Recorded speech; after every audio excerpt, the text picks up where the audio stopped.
오늘 막 우리 친정 식구들이 오니까 눈물이 앞을 가려서 예배 드리기가 참 어렵네요. 지난주에 제가 하나님과 친밀한 사귐을 갖기 위해서, 친밀한 교제를 갖기 위해서, 영적 교제를 갖기 위해서, 신령한 교제를 갖기 위해서는 우리가 하나님으로부터 분깃을 받아야 된다. 그 사귐이라는 게, 그 친교라는 게 헬라어로 코이노니아인데, 그것은 분깃을 같이 나눈다, 단순한 친교가 아니라고 말씀을 드렸습니다. 그 분깃을 하나님께로부터 받아서 나누는 것입니다. 그러면 하나님께로 받은 그 분깃이 무엇이냐는 거죠. 그것이 영생입니다. 하나님께로부터 부여받은 그 영생을 서로 나누고, 하나님과 먼저는 깊은 사귐이 있고, 오늘 말씀에서는 형제 간에 나누는 삶을 말씀하고 있습니다. 제가 오늘 말씀을 준비하면서 제가 유치부 어린 생명들을 이제 가르칠 때 거룩하신 그 하나님을 이렇게 하나님의 속성에 대해서 설명을 하려고 보니까 도대체 어린 아이들한테 하나님을 어떻게 소개할까 하다가 제가 백지 종이를 들고, 이거는 하얀 것은 하나님 마음, 이제 까만 것은 어둠, 사단의 마음, 악한 마음, 이제 이걸 설명을 하면서 너희가 그 깨끗한 마음을, 하나님을 닮아가기 위해서는 하얀 마음, 깨끗한 마음을 가져야 된다. 그리고 이제 까만 마음은, 시커먼 마음은 우리가 갖지 않아야 돼. 이렇게 소개했던 적이 있습니다. 오늘 본문 말씀 중에서 빛의 자녀들은 어떤 자녀인가? 그러면 세상은 어떤 세상인가? 빛, 어둠, 이게 생명, 사망, 이렇게 판연하니 나누어집니다. 7절에서 사랑하는 자들아, 내가 새 계명을 너희에게 쓰는 것이 아니라 내가 처음부터 가진 옛 계명이니, 이 옛 계명은 너희에게 들은 바 말씀이거니와 새 계명을 너희에게 쓰는 것이 아니다. 이 계명은 옛날부터 있었던 계명이고 너희가 대대로 들었던 말씀이다. 물론 레위기에 보면 서로 사랑하라는 말씀이 나오죠. 그리고 우리의 계명들이 반은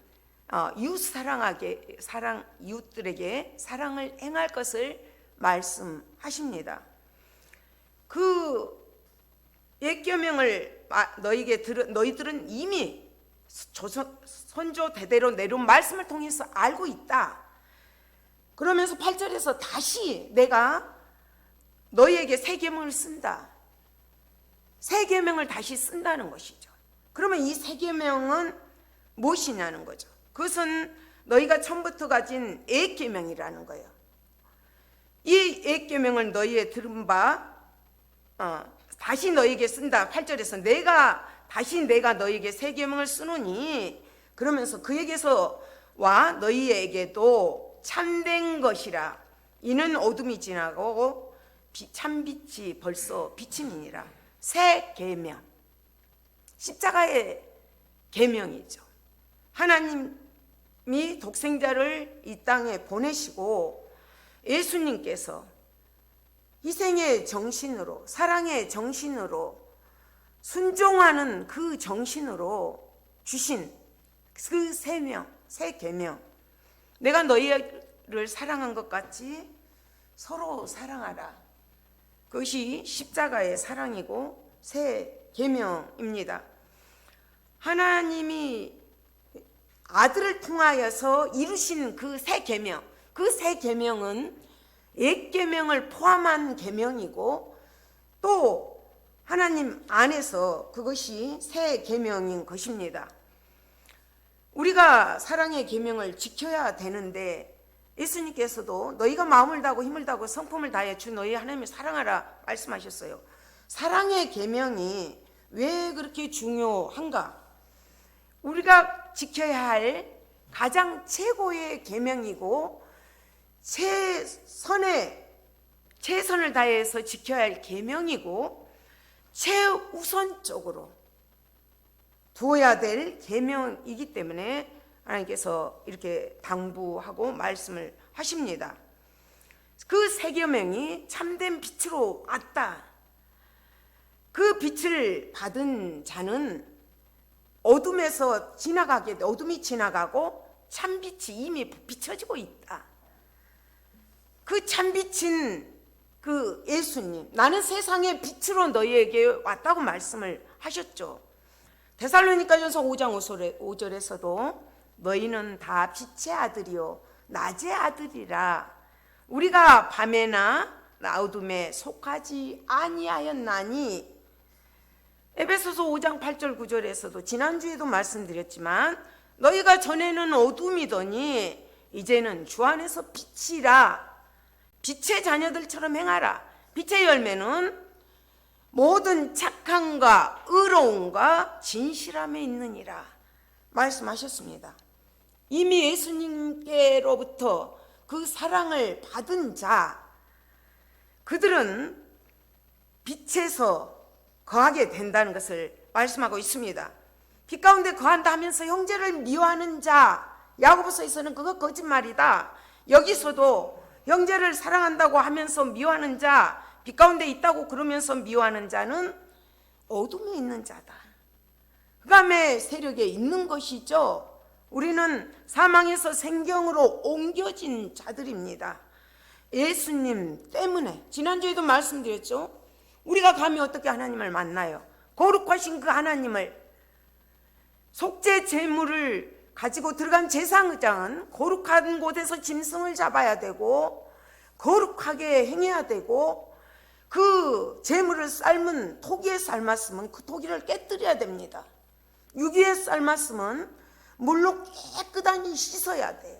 그 제물이 남아있다면 불로 태워야 됩니다. 그 거룩을 유지해야 되는 것이죠. 우리를, 죄인인 우리를 예수님의 사랑으로, 예수님의 은혜로, 예수님의 순종하심으로 우리에게 그 은혜를 주신 것입니다. 그래서 우리는 하나님의 그 속성, 거룩함, 빛은 자체잖아요. 이런 빛하고 다르죠. 실체죠. 그 빛은 뚫고 들어가야 돼요. 어둠을 뚫고 들어갑니다. 빛이 가는 곳곳마다 생명의 역사가, 회복의 역사가, 놀라운 역사들이 임합니다. 빛과 어둠은 반대되는 것이죠. 어둠은 흑암, 깜깜함, 죄로 인해서 하나님으로부터 가려진 상태, 빛이 없는 어두운 상태를 말합니다. 빛은 그리스도의 그 사랑으로 거듭난 성도들을 말합니다. 지난번에도 말씀드렸지만 요한복음을 기록한 목적은 너희로 하여금 영생을 얻게 하려 함이라, 생명을 얻게 하려 함이라 말씀하셨어요. 그러나 요한 1서의 말씀은 5장 13절에서 요한 1서를 기록한 목적은 내가 하나님의 아들을 믿는 너희에게 이것을 쓰는 것은 너희로 하여금 너희에게 영원한 생명이 있음을 알게 하려 함이다. 이렇게 말씀을 하셨습니다. 중간은 없어요. 빛이냐 어둠이냐, 빛의 자녀냐 악한 어둠의 자녀냐, 천국이냐 지옥이냐, 중간은 없습니다. 그래서 우리는 항상 선택의 여지가 있는 것이죠. 저는 이렇게 삼각관계라고 봅니다. 하나님께로 가까이 가는 자, 하나님을 사랑하고 하나님께로 가까이 가는 자는 하나님의 은혜를, 사랑을 받게 되고 이웃과의 관계도 가까운 사이가 됩니다. 하나님께로부터 멀리 떨어져 나오게 되면 이 관계가 갈수록 벌어진 것처럼 이웃 간의 관계도 사랑의 관계가 아니라 미움의 관계가 되고 그런 반대적인 게 나타납니다.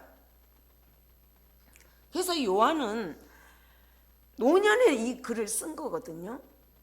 그러면서 이거를 읽으면서 어떤 느낌을 받느냐면 마치 유서를 쓰고 있는 것 같아요. 계속적으로 내가 너에게 이것을 쓴다, 내가 이것을 쓴다, 계속적으로 말씀을 하고 있거든요. 강조하고 또 강조하고, 그 노후의 번개의 아들이라는 우레 같은, 번개 같은 그런 별명을 가졌던 사도 요한이 노년에는 서로 사랑하라, 서로 사랑하라, 이것을 자기가 평생 살았던 그 개념으로, 또 예수님 오시고 나서 부활하시고 나서 건 60년이 지난 후기 때문에 자기가 마치 이제 이 땅에 살 날이 얼마 안 남았기 때문에 그 제자들에게 당부하고 믿는 자들에게 또 당부하는 말씀입니다. 어둠의 특징은 뭐예요? 미워하고 싫어하고 증오심을 갖고 용서하지 못한 상태를 말합니다. 빛은 그 순결함, 깨끗함, 그 남을 미워한다는 것은 벌써 내 안에 그 어떤 제약들이 가득 찬 상태예요. 내가 화난다고 돌을 차보세요. 내 발이 아프잖아요. 마치 그런 상태란 말이에요. 그래서 사랑하라는 것은 안전이에요. 내 믿음을 지키는 안전지대가 바로 사랑하는 데 있습니다. 그래서 이것을 사랑을 강조하는 것이죠. 10절에서도 그의 형제를 사랑하는 자는 빛 가운데 거하여 자기 속에 꺼리낌이 없으나, 꺼리낌이 없다는 거예요. 하나님 앞에서 사람 앞에서 꺼리낌이 없기 때문에 실족하여 넘어지지를 않아요. 그러나 형제를 미워하는 자는 어둠에 있다는 거예요. 어둠에 있기 때문에 자기가 갈 길도 몰라요. 어디로 가야 되는지 향방도 몰라요. 암흑 상태에 있거든요. 깜깜하거든요. 그러나 빛의 자녀들은 우리가 어디로 와서 어디로 가며 우리가 가야 할 길을 밝히 알고 있거든요. 주의 말씀은 내 발의 등이요 내 길의 빛이니이다. 밝히 알고 가기 때문에 헤매지거나 넘어지거나 실족되지 않습니다. 그러나 어둠에 있는 자, 형제를 미워하는 자는 눈이 멀었다. 실제로 어둠에 오래 있다 보면 실명하게 된답니다. 꼭 눈만 그러겠습니까? 이 눈은 무엇을 의미하냐면 판단력이 없어져 버린다는 거죠. 어둠에 거하게 되면, 죄를 짓게 되면 이 판단력을 잃어버린다는 것을 말하고 있습니다. 그래서 너희가 빛의 자녀로 살기 위해서는 어떻게 해야 될 것인가? 빛의 자녀로 어떻게 살아야만이 승리할 수 있을 것인가를 계속적으로 이걸 쓴다 하면서 나오는 내용이 12절부터 14절까지입니다. 이것은 자녀들아, 내가 너에게 쓰는 것은 너희 죄가 그 이름으로 말미암아 사함을 받았음이요. 자녀들아, 이것은 예수 그리스도로 말미암아 거듭난 자녀들아, 영생한 너희들아, 중생한 너희들아, 죄가, 죄 사함이 예수의 이름으로 말미암아 사함을 받았다. 사망에서 생명으로 옮겼다. 그 어둠에서 빛으로 옮겨진 상태다. 그래서 이제는 마귀의 종노릇을 하는 것이 아니라 빛의 자녀로 살아야 된다. 그러니까 어떻게 보면 형제 사랑을 엄청 강조한 것 같죠.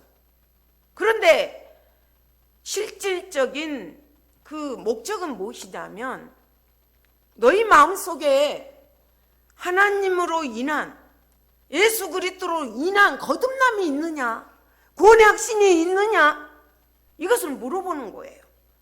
먼저 그 구원의 확신이 있어야 되고, 13절에서 아비들아, 내가 너희에게 쓰는 것은 너희가 태초부터 계신 이를 알았음이요. 알았다. 매우 긴밀하게, 친밀하게 영적으로 신령한 교제를 나누고 있는 아비, 나이가 많은 어른들을 말한 것이 아니라 교회 안에서 영적으로, 지식적으로 충만해서 그런 지식을 갖춘 그런 아비들을 말하고 있습니다. 그들은 태초부터 계신 이를 알았으며, 태초의 말씀이 육신이 되어 우리 가운데 거하시는 그 예수님, 창조자이시면서 우리를 구원하러 이 땅에 인간의 옷을 입고 오신 그 예수님을 바로 아는 지식이 있다는 거죠. 호세아 선지자가 늘 말하지잖아요. 우리가 힘써 여호와를 알자. 힘써 여호와를 아는 지식으로 충만한 아비들. 세 번째는 청년들아. 청년 그러면 힘이죠. 에너지죠. 강력한 것이죠. 씩씩한 거죠. 용기 있는 것을 말합니다. 그 청년들아 내가 너에게 쓰는 것은 너희가 악한 자를 이겼습니다. 악한 자를 이겼다. 영적 최전방에서 싸워야 되는데 그들은 그 강함으로 무장되어 있다는 것이죠. 영적 전투에 그 자세가 되어 있다는 것을 말합니다. 적의 공격을 방어하고 막아내고 강력하게 버틸 수 있는 그런 영적인 능력을 가지고 있는 청년을 말하고 있습니다. 우리가 교회 생활을 하면서 이 세상에 살아가면서 빛의 자녀는 이렇게 거듭남이 있어야 되고 영적 지식이 충만해야 되고 청년들처럼 강력한 성령 충만함으로 무장되어야 합니다. 14절에서 거의 같은 말씀 같은 건데 강조를 해요. 여기서는 어떤 의미를 두고 하는 말이냐면 너희들 아이들처럼 순진해야 돼. 아이는 부모가 없으면 난리가 나잖아요. 하나님 아니면 안 됩니다. 이런 절대적인 신앙을 가질 것을 말하고 있습니다. 아비들아 내가 너에게 쓴 것은 너희가 아버지를 알았으며 아비들아 내가 너에게 쓴 것은 너희가 태초부터 계신 일을 알았으며 중요하기 때문에 또 강조하죠. 청년들아 내가 너에게 쓴 것은 너희가 강하고 하나님의 말씀이 너희 안에 거하시며 너희가 흉악한 자를 이겼습니다. 악한 자를 이겼고 흉악한 자를 이겼다. 이 청년들처럼 성령으로 충만하게 무장해야 된다. 이것을 의미하고 있습니다. 그렇다면 어떻게 해야 우리가 이 세상에서 성령 충만함으로 살아갈 수가 있을까요? 마틴 루터는 이런 말을 했어요. 종교개혁자는 성령 충만함을 원한다면 세례받는 날로 매일매일 돌아가라. 세례받는 날로 매일매일 돌아가라. 그 갈라디아서 2장 말씀 잠깐만 띄워주시겠래요? 강함의 근원이 되는 것은 물론 하나님의 말씀이고 하나님 말씀에 거하는 자에게는 영적인 힘이 있고 능력이 있습니다. 우리가 그 은혜 그 사랑을 잊지 않기 위해서는 성령 충만함을 덧입기 위해서는 빛의 자녀로 살아가기 위해서는 갈라디아서 2장 이 말씀 매일매일 나를 부인하고 나를 십자가에 못 박는 삶을 살아야 됩니다. 내가 그리스도와 함께 십자가에 못 박혔나니 같이 읽겠습니다. 그런즉 이제는 내가 사는 것이 아니요 오직 내 안에 그리스도께서 사시는 것이라. 이제 내가 육체 가운데 사는 것은 나를 사랑하사 나를 위하여 자기 자신을 버리신 하나님의 아들을 믿는 믿음 안에서 사는 것이라. 하나님의 아들을 믿는 믿음 안에서 사는 것이라. 그렇게 늘 내가 올라올 때마다 내가 내 마음대로 내가 내 삶의 주인이 되고자 할 때 늘 못 박는 그런 삶을 살아야 합니다. 그러면서 15절에서 이렇게 말씀을 하셔요. 이 세상이나 세상에 있는 것들을 사랑하지 말라. 누구든지 세상을 사랑하면 아버지의 사랑이 그 안에 있지 아니하니. 세상을 하나님이 만드셨잖아요. 그런데 세상을 사랑하지 말라는 것입니다. 그러면 세상은 어떤 곳이에요? 우리의 믿음의 사람들을 연단하는 것이에요. 뭐 어떻게 연단을 해요? 하나님만 바라볼 수 있도록. 이스라엘 백성들이 광야에서 그때그때 하나님 의지할 때마다 먹을 것 입을 것들을 주셨던 것처럼 나를 낮아지게 하고 온전히 하나님만 바라보게 하는 신앙의 그 훈련장이 광야입니다. 세상입니다. 원래는 선하게 창조되었고 하나님께서 만드신 세상인데 타락한 천사로 인하여서 하나님보다 높아지고자 할 때 세상은 죄악으로 물들게 되었던 것이죠. 그러면 가만히 있으라는 건가? 운동 생활을 하라는 건가? 그것이 아닙니다. 빛의 자녀로 나가라는 것이죠. 하나님의 사랑이 그 안에 있지 아니한다. 하나님의 사랑이 그 안에 있게 하기 위해서는 그럼 우리가는 어떻게 해야 될 것인가? 16절 말씀입니다. 이는 세상에 있는 모든 것이 육신의 정욕과 안목의 정욕과 이생의 자랑이니 다 아버지께부터 온 것이 아니요 세상으로부터 온 것이라. 육신의 정욕, 안목의 정욕, 이생의 자랑, 날마다 십자가에 못 박아야 됩니다. 육신의 정욕은 선악과를 볼 때 먹음직하고 먹음직스러운 거, 육체 정욕대로 살게 하는 거, 하나님과 같이 교제하고 친교 나누는 것을 반대하는 세력들, 그것을 말합니다. 사탄은 끊임없이 하나님과의 관계가 맺어질 때 그것을 반대하고 어떻게 해서라도 이간질을 합니다. 그래서 그 육신의 정욕을 늘 십자가에 못 박아야 되고 자신의 능력만을 믿고 살아가라, 네 욕심대로 살아가라. 사탄은 늘 꼬죽입니다. 안목의 정욕, 보암직하죠. 보기에 좋아 보이죠. 이거는 이생의 자랑, 보암직하는 것들은 예수님한테도 사단이 와가지고 꼬드겼잖아요. 성전 높은 곳에 뛰어내려라. 너가 성전 높은 곳에서 뛰어내리면 하나님께서 천사들을 명하여서 받들어 줄 거야. 하나님과 예수님의 사이를 이간질하는 거예요. 이간질하는 거. 그랬을 때 예수님은 기록된 말씀으로 다 물리치셨습니다.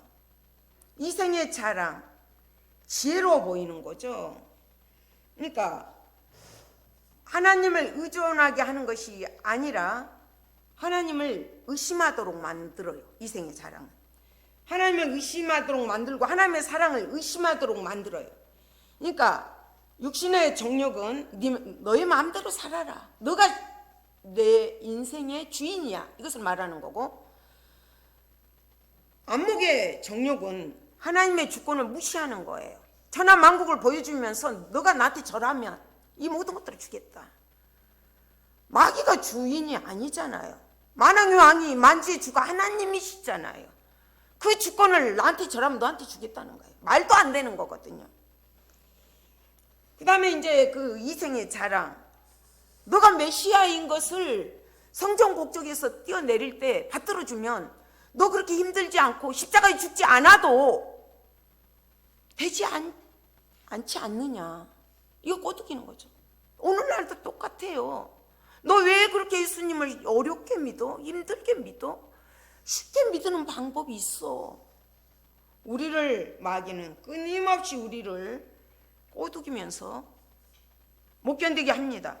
그렇다면 마귀의 이 세력들이 어디서 오는가? 야고보서 말씀 잠깐만 붙여주셔요. 같이 읽어보겠습니다. 마귀가 제일 사용하는 게 무엇인가? 같이 읽겠습니다. 혀는 곧 불이요 불의의 세계라. 혀는 우리 지체 중에서 온몸을 더럽히고 삶의 수레바퀴를 불사르나니 그 사르는 것이 지옥불에서 나느니라.